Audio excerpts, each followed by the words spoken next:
Ericaliche. Mon atelier se situe à Septèmes-les-Vallons, donc un tout petit village proche de Marseille. Ma démarche est liée à la culture amérindienne. Les animaux représentent des totems qui ont une caractéristique du coup bien précise en fonction de leur médecine. Je les transforme en totems.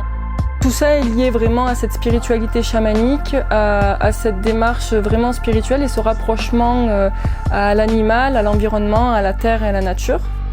Je suis vraiment en technique mixte. J'utilise principalement la peinture acrylique, auquel je viens ajouter des matières, donc on appelle ça le mix média. Donc c'est vraiment des textures, des fibres, du plâtre, de la pâte, tout ça donc pour créer des effets. Par la suite, donc ma peinture est superposée, donc je reviens par plusieurs couches. Donc voilà, de superposition afin que les passages chromatiques ressortent au maximum et qu'il y ait vraiment une liaison entre les couleurs. Je rajoute tout ce qui est lié donc à cet esprit chamanique, les symboles.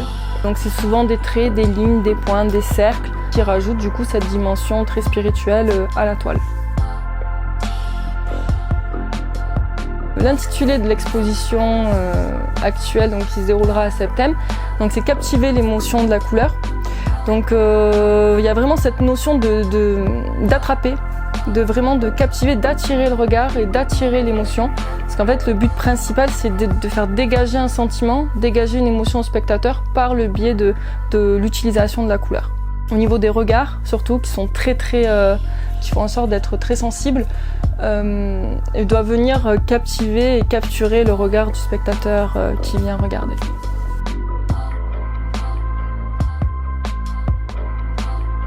Mon but, c'est d'aller chercher plus loin dans le chamanisme, d'aller chercher plus loin dans cette culture, d'aller chercher plus loin même dans l'histoire. Donc voilà, je lis aussi beaucoup de livres qui sont liés au développement personnel, à l'histoire des Indiens, notamment aux Indiens du Canada, parce que voilà, j'ai une très très forte attache au Canada.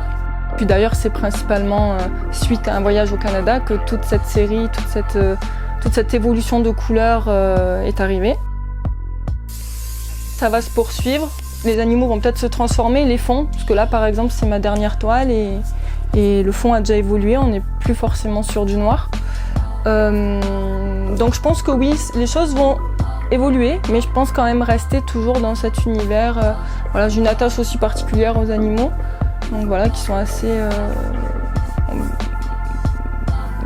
innocents.